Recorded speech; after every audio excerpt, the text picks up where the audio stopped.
அதிமுகவில் அந்தியூர் தொகுதியில் துரோகிகள் இருப்பதால் தான் தொகுதி கையை விட்டு போனதாக செங்கோட்டையன் விளக்கம் அளித்துள்ளார். கோபி அருகே எல் கள்ளிப்பட்டியில் நிகழ்ச்சி ஒன்றில் பங்கேற்ற அவர் செய்தியாளர்களிடம் பேசுகையில் இந்த விளக்கத்தை தெரிவித்துள்ளார்.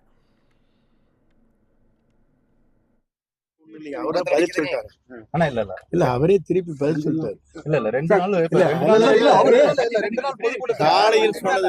காலையில் சொன்னது வேறு, மாலை அதற்கான பதிலை அவர் தெளிவாக உங்களுடைய அனைத்து தொலைக்காட்சிக்கும் தந்திருக்கிறார்.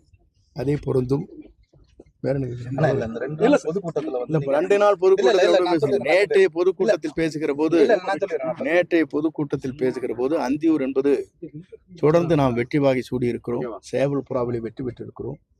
ஆனா இந்த முறை தோற்பதற்கு சிலவர் இந்த இயக்கத்திற்கு ஒருவர் துரோகத்தை செய்திருக்கிறார்கள். அதை நாம் கவனமாக எடுத்து செல்ல வேண்டும் என்று சொல்லியிருக்கிறேன்.